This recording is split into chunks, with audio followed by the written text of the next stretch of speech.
Hello once again, everyone. So I figured I'd do a video on the spear since I've got it out here. Um, this is going to be just bare bones, the most bare bones basic spear I could possibly give you.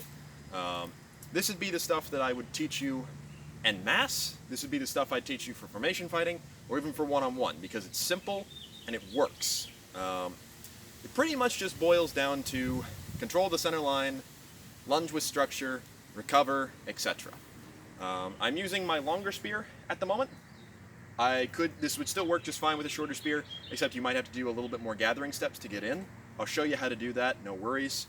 And this is going to be targeted at the idea of you being just an individual fighter as well as a formation fighter. And so, with that in mind, we're all going to be right-handed. If you wanted to learn how to do this left-handed, it's not a big deal. It won't really affect things all that much, but if you then jump into formation and you're used to doing it left-handed, it's going to be noticed pretty quickly, and it will get in the way. So, bare bone basics of spear. First off, let's talk about how to grip it. So you have three different primary grips, if you will. You have thumbs to point, thumb to thumb, thumbs to butt. Now, all of these may be used depending upon what you're doing, and you can switch them fluidly. The biggest thing is that if you're fighting as a right-handed spear user, your right hand is going to be closer to the back of the weapon, and your left hand is going to be in front of it. So, let's start off with thumbs to point. So firstly, distance-wise, you're going to lengthen or shorten your spear depending upon what you're doing. And this is a very, very key thing to learn how to do because, especially when you're fighting in armor one-on-one with a spear, if you end up close, you need to be able to pull this in and start using it like a dagger. The difference in who knew how to do it versus who didn't has been so apparent in many different deeds of arms that I've witnessed. So learn how to do this as quickly as you can. All you do really is I just shuck this back, tuck this kind of close to my body, and work the point in wherever I need to. And if we break distance, I can do this. If I need to, I can also bring this around and it's a big lever. I'm not using it to smack. I could, but usually I'm just going to place it and then move them with it. It's more than enough. So, that's shortening and lengthening the spear. I'm going to take my right hand and I'm going to put it about one longsword's grip worth in on the spear. I don't want it all the way on the back if I've got a decently long spear. I want there to be a little bit of juice back here. So right about there. The left arm, meanwhile, is going to be about my natural shoulder width, a little wider. It's about where I want it. In this case, I'm still doing thumbs to point. So where I'm going to hold it is I'm going to have my right hand at the level of my hip or slightly in front of my hip. I don't want it behind. This charges your thrust, which is good, but will make your tip a little bit easier to move. So here, your tip is now stronger, and you don't need to charge your thrust. I can just extend and it will do the same job. I see this happen quite a lot. It's not a terrible thing, but it does affect your structure. So, this is in front of my hip. This can reinforce against it if I need to. I can lock that in place, which is why I wanted that there. My left hand is held off of my body. It's not here. Here. Okay? Now, my stance is going to be pretty much my normal left foot forward stance. My left toe is pointed, my right foot is out to the side, and I'm settled into this here. Okay? Now, your tip should be about the level of your opponent's armpit. You don't want it up at their eyes. Down at the armpit or even down at the hips is where you want it. This is because you're usually going to be aiming for center mass. Heads are not too difficult to miss, right? And if they're wearing a breastplate and helmet, you're going for that center mass, okay? You want your tip going low as opposed to being knocked off high. If it's knocked high, you're going to be in a pickle for a while. If it's low, there's still the chance they can run into it, you can tangle it up in their legs, etc. And plus, if it's low, I can shorten it, and now I've got this again. If it's high, I can still shorten it, but they can control that a lot better. So, I've got my basic stance. Now, if I wish to go to thumb, all I do, brace for it, wow, magic, is I just shift my grip. Now, why would you go thumb to thumb versus points? Here, you get more tip control, because it's going to feel more naturally like a sword. Here, you're going to get more leverage. In general, this is the way that I recommend doing it, because that's the way I was trained. It works really well, especially for powerful parries, and if I need to switch to a more even grip, this now just becomes a staff to me. Here, this side is going to be strong, but only to a point. This side's going to be strong only to a point because they're not even. So that's a thing to consider. Another thing to consider with thumb to thumb, your palm is going to be a lot more open. Here, the back of my gauntlet protects me. Here, the back of my gauntlet protects me from above, but not from below, which is where most palm thrusts are going to come. So that is the thing to consider. If you're going to thumb and someone is known for hand sniping, withdrawing your arm, maybe not the worst idea now, because now I'm protecting it. But you can also just lower your arm in general, and now it's a harder shot. Things to consider. Now, once I am here, my basic movement is going to be very basic. My lunge is a 4-part move, and it goes like so. Extend as I bring it up into the couch, okay?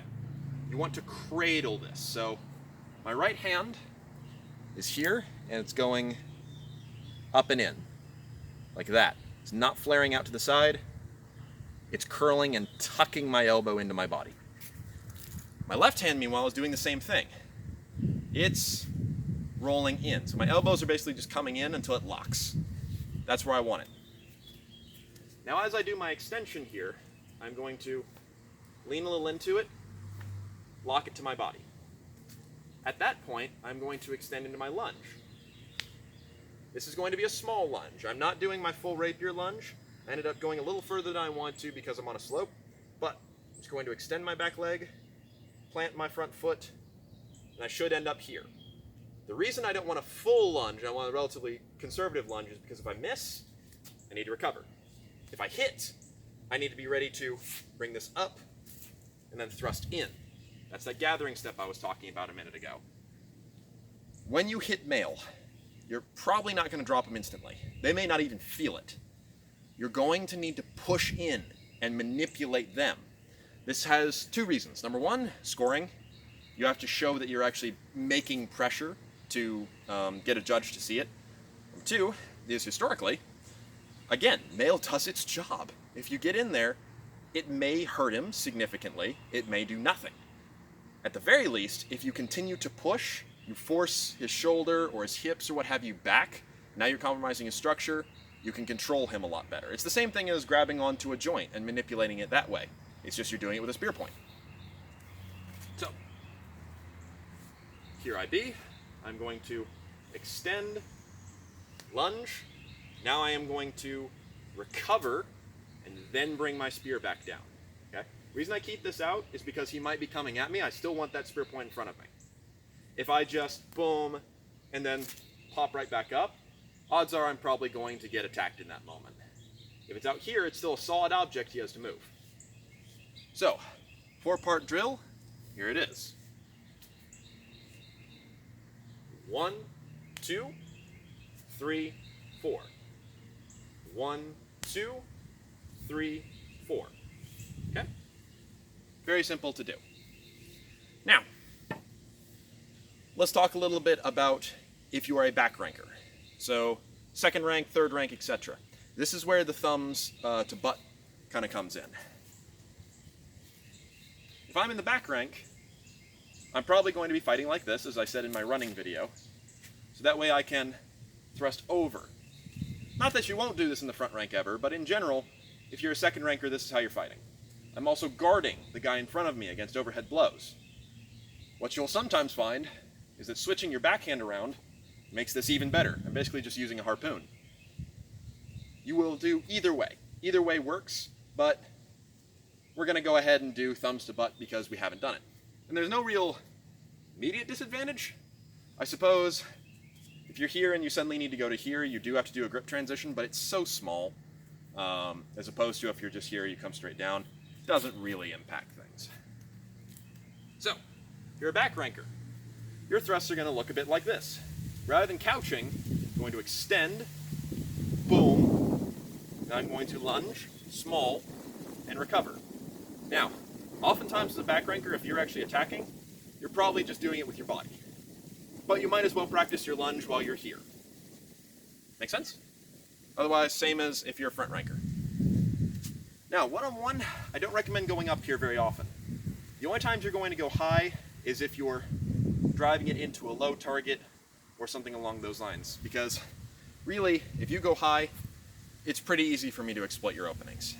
It's not that it's a bad thing, it's just doesn't have as much advantage as fighting low. It's also a lot more energy consuming. Arm harness, your mail, pauldrons, it's much harder to do just by comparison. Not saying you can't overcome it with practice, you can also overcome most things with practice. So, like I said, we're doing bare bone beginner. Now, let's talk a little bit about the lines, okay?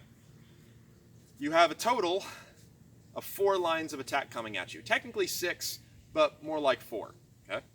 We've got here, in front of this armpit, here, in front of this armpit, here for this hip, here for this hip. Technically I have these 2 at my head, which can come up over onto the shoulders, but depending upon your armor you're wearing, they may or may not be there. In general, if you are a front ranker, you don't have to worry about things coming from above as much, right? That's what the guy behind you is taking care of. So usually it's going to be here, here, here, and here, okay? So, 1 defense for each corner. It's very simple. So first off, I've got the center line right now. If I want to give an opening to one side or the other, I just move my point over. Now why would you give an opening? A couple reasons. If I'm fighting one-on-one, I need to give an opening so he attacks in a predictable place so I can defend and attack him. That's not a trap. If I'm fighting in formation, every time I turn to look at one guy or the other, I am giving an opening. That's just a fact. So essentially you're always guarded and always not guarded when you're in the front line of formation. It's very weird, but you get a sense for it. So, start off with the inside. I give my opening, right? Just moving it off to the side a little bit. When the attack comes in, I'm just going to turn my core, pop my spear across, which will defend. Then I would extend thrust and recover. Not too difficult. If I extend my point over to my right side, boom, extend. That's simple, really simple. But let's talk about the low lines. Now the low lines are a little more tricky.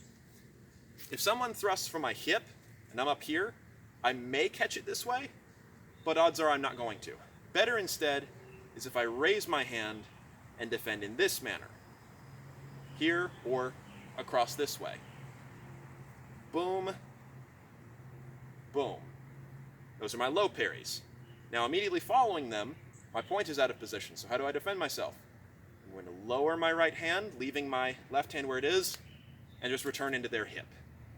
It's actually not nearly as difficult as it sounds. You just got to get used to sweeping with the tip, and then just using your right hand to lower and aim. It's just a big lever. Once you learn how it works, very easy to use. So, here's that once again. I'll go ahead and show it from the side. Someone attacks low, I'm going to bring it across. Boom. Notice I'm not curling this in. I want this out and away from me. If I curl in, it can catch me. Out here, drop my arm down, return, recover, and I can go back to where I want to go. Make sense? Excellent. Now, bare bones, that'll save you pretty well, right? You attack, you keep yourself safe, you can parry, you can recover, everything's great. But let's talk about using the spear in more unorthodox ways.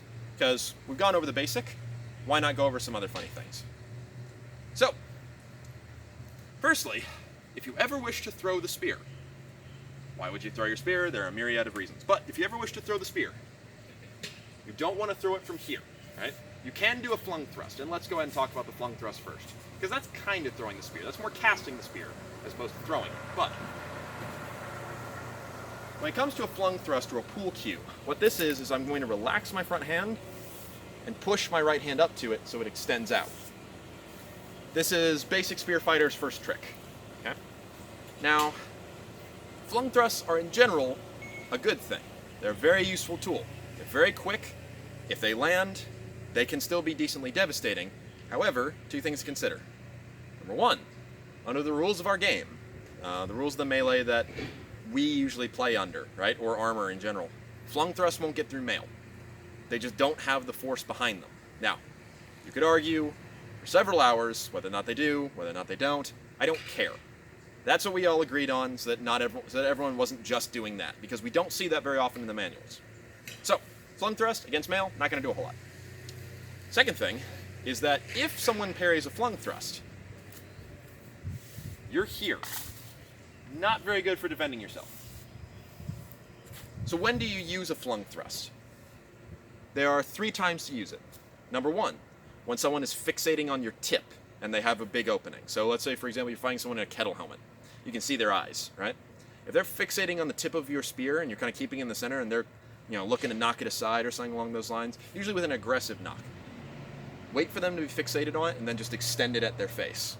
From their perspective, it's relatively hard to see that it's coming forward because they were so fixated on it. It's really interesting how that works.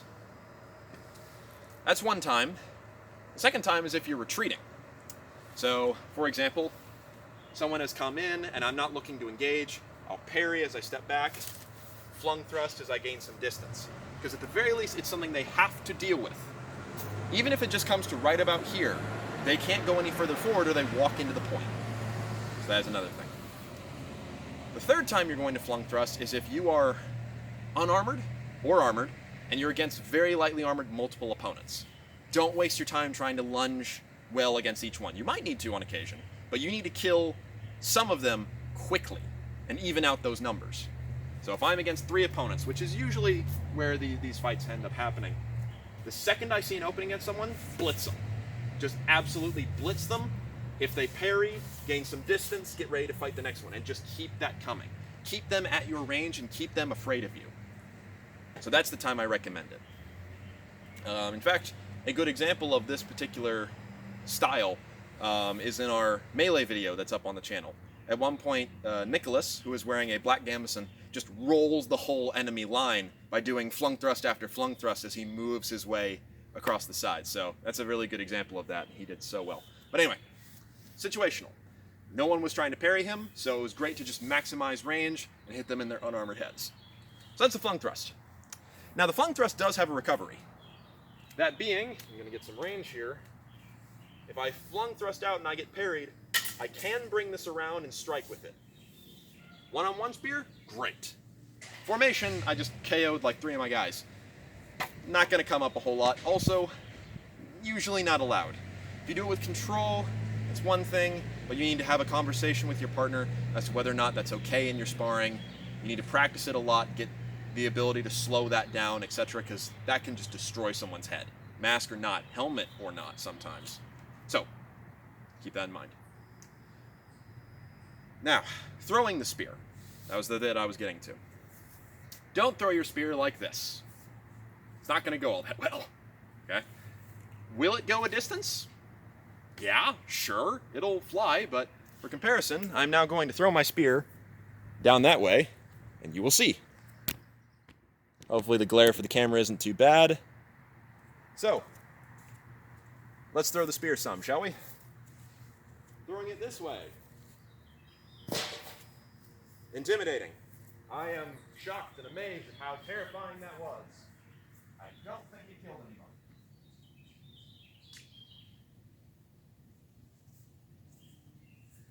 So how do you throw the spear? Well, before we throw the spear properly, let's show one more funny way, which is the coup kalane, which is where you cast it from the foot. So what I do is I put it onto my foot, I let it go, and I cast it forward. It is a very short range throw. It's not going to do all that well, I'm going to be honest. But, oh, that must be it. Bend that back.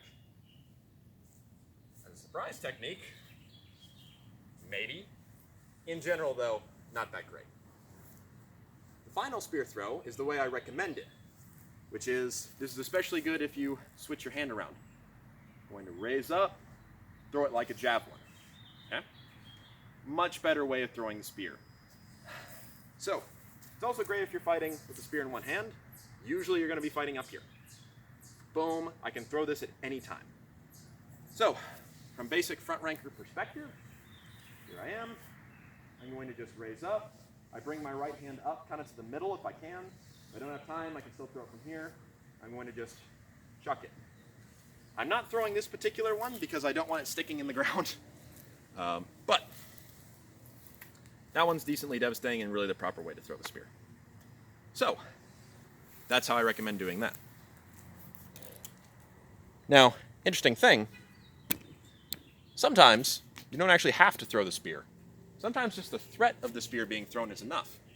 I was sparring with one of my guys, and we each had an arming sword on our hip and a spear. At one point, I pulled the arming sword into my hand, and I thrust with the spear, and he parried it. I was in a very bad place. As he came up at me, I stepped back, I switched grip. I didn't even have to throw it. I just showed him, hey, I will throw this at you. And he backed off. And I can still fight quite comfortably from there. So if he had come forward and I didn't want to throw the spear, I could still do this good thrust. So that is a thing to consider. So let's actually go over that thrust real quick, and then I will stop talking at you.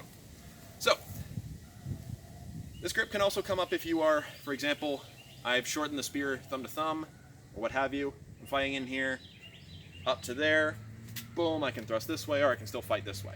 Works the same. But, if you are looking to do the spear in one hand, you have two grips. You have this grip, and you have this grip. Notice I'm not all that well practiced at transitioning between the two. I'm working on it. But, here, works the same pretty much as a one-handed sword, nothing too complicated. Here, I've got a lot more control, and honestly, this hits a lot harder. So the way it works is you want your hand in the middle balance point. Open your chest, raise it up above you, extend, retract. Extend, retract. I'm using my shoulder as well as my arm. Boom, boom. Pretty good. I recommend doing that with both hands if you are practicing at home, because otherwise you'll just end up with just one monstrous Achilles-style arm, and then that. So, either way though, that is the bare bone basics of spear and pretty much everything I think you'd need to know to go out and melee to your heart's content. Practice that, you'll be decently well off. Either way though, we'll go over some other techniques, other nonsense, another time.